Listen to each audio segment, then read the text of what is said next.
What's good? What's good? What's good? NBA YouTube. It's your man, 100 Grand Ross with The Rock Never Stops, coming to you with another episode of NBA Talk. This is for those of us who are basketball heads who can't get enough of the game, especially the pro game. College is cool. Paulo Banchero looks dope, but we like the NBA. We like when we see the best of the best going at each other, and we could talk this ish all day. All day. All right. Today we're going to get into the Eastern Conference and how it's a dogfight. It's a straight up, flat out dogfight. I don't think we've seen an Eastern Conference like this since the days of Jordan and the Bulls. But we're going to dive into that and more in today's episode. Smash the like button if you enjoy it, subscribe, hit the bell so you get notified of new episodes coming out. But without further ado, we're going to jump in.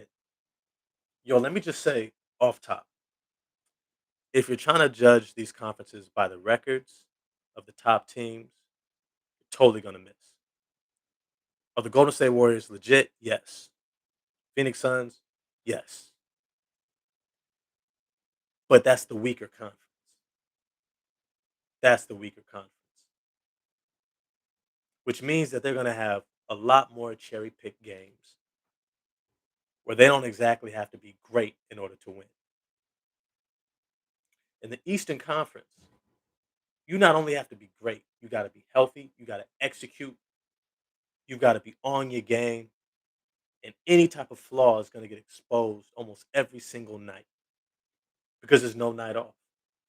There's no night off. The Pacers, the teams at the bottom, Toronto, Philly, who are currently not even in the top 10, right? Are all legitimate playoff teams.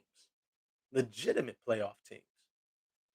And most of these teams, really, it's a matter of health. If they had been healthy from the beginning, yo, they're probably looking totally different.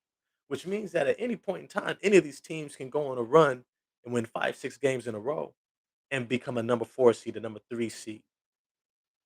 That's how close it is in terms of competition. And even you look at Detroit and Orlando, they're beating teams because they have an identity and is cemented in defense. And they have talent, but the talent just hasn't figured out necessarily how to coordinate itself and work together. Cole Anthony looks legit in Orlando. Mo Bamba and Wendell Carter Jr., that big man combo trying to almost pattern itself after the Cavaliers is looking nice as well. Maybe not as polished, but definitely nice. And you see a lot of these teams playing at a level that, yo, when you actually watch the games, these are good teams. These are good teams. Sometimes you watch teams play and it's sloppy. It's sloppy. It's ugly. It's not even worth watching sometimes. You know, like watching the Timberwolves back in the day or the Luke Walton Sacramento Kings. You're like, what am I watching? Is this pickup? Is this high school? Like guys can't make entry passes and do the basics. But right now, when you look at this Eastern Conference, every single game you see teams execute. You don't just see them executing, you see their best players have to show up and be great. Great players have to be great to win in the Eastern Conference. Period. Period. You're not going to get away with it. You're just not. I mean, we know names like Trey Young, you know Bradley Beal, right? Do you know names like Darius Garland, right? Do you know those names? The Colin Sextons, Jarrett Allen, because the Cavaliers are the number 6 seed, and they just beat the Wizards for the number 3 seed. Yeah, they're right there, literally right there.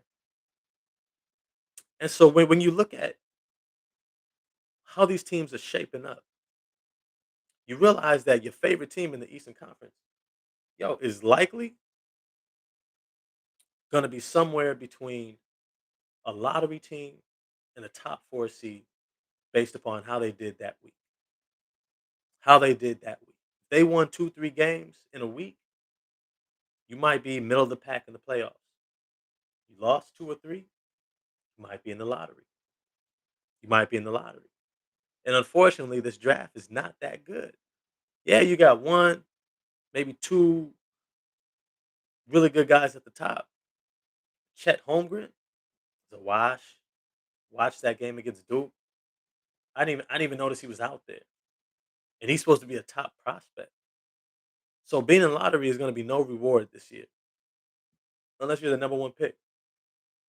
Outside of that, and so when I see this Eastern Conference, you see them competing every single night. And I love seeing teams like the Detroit Pistons finally start to get healthy. They finally got Cade Cunningham back, who's still getting his legs, but you can see his talent is real. He gets where he wants to on the court. He reminds me of a Grant Hill type player, not as explosive athletically, definitely athletic, not as athletic, but so skilled at his size and able to get just about anywhere he wants to. Um, you know he's going to get there. You know what I mean? Like when you watch Cade Cunningham, and this is the second worst team in the Eastern Conference. They have a legitimate star right there who's just figuring it out. You don't have to look any further. Cade Cunningham is a star. Once he figures it out, expect them to take leaps. I mean, leaps.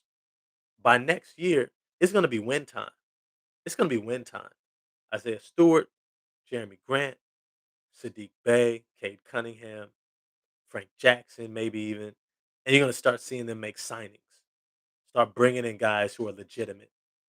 Stop trying to make it work with the the guys who have a lot of potential. Nah, they're going to be trying to win. That's how close they are. That's how close they are, and they're competitive each night.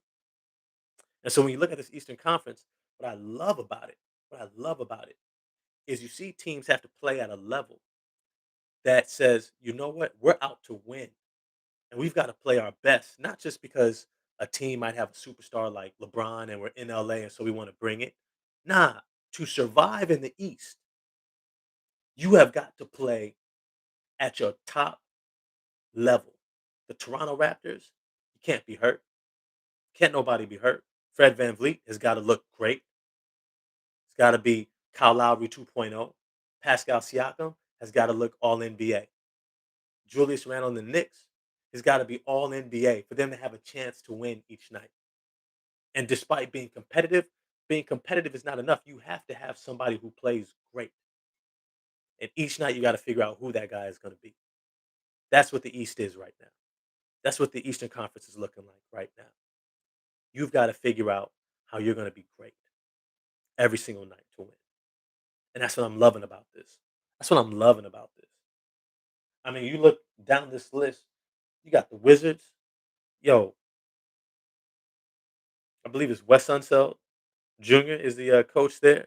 He's got these boys clicking. Their chemistry, they're moving the ball, they're playing as a team, as a unit. They got depth. The guys are stepping up. When you watch this team, you can't help but walk away and be like, damn, they look like they really, really have bought in to what the coach is saying that they need to do to win and be competitive every night. They're prepared and they're coming with energy. Raul Neto looks like a real player. Looks like a real NBA player. I remember seeing him back in the day. I'm like, who's this guy? Shows little glimpses here and there, but just gets taken advantage of defensively and can't really seem to make a big enough impact offensively to really warrant being out there. Third string type guy. Now all of a sudden he comes in the game, yo, impact the moment he's in the game. Big difference when you get rid of Scott Brooks. Told y'all about him a long time ago. I seen him when he was in Oklahoma City. I said, this guy is not it. He's not it. He's average, if not below average, as a coach. Need to get rid of him. They get rid of him, all of a sudden, they're the number three seed in the East. Right? Get a good coach, not just a guy who looks like a good coach. Makes a difference. Makes a difference. The Chicago Bulls, yo, how Billy Donovan has put this team together is nothing short of applaudable. Like slow clap, you did your thing. I don't care if there was tampering. You got Lonzo Ball. You got your squad together, and this squad looks good. Looks good. Looks really good. And they got Vucevic back. Yo, this team, This team might have like 4 all-stars on it. You might have 4 all-stars. Vucevic, DeRozan, Levine, and likely Ball. I mean, seriously, seriously. And when we watch them play, you just see it all come together so beautifully, you know? And it's one of those things just top down. And it's crazy to see that the Brooklyn Nets ain't anywhere close to their final form and the number 1 seed, running away with it. 8-2 in their last 10 games, right? And so when you're looking at this squad, Milwaukee Bucks, Miami Heat, Bam Adebayo out, and they're still competing. Number 4 seed. Yo, you cannot take a night off in the East. So if you got NBA League Pass, this is a time to have it if you're a basketball fan because every night, yo, just click on. Let me see these Pacers and Karis LeVert. Let me see Malcolm Brogdon and Demontis Sabonis. Right? They might have 2 All Stars on that squad. They already do. In Miles Turner and Demontis Sabonis, I think both have made an All Star game before. Right?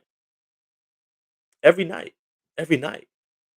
There's somebody playing, and it's gonna be a good game. It's gonna be a fight.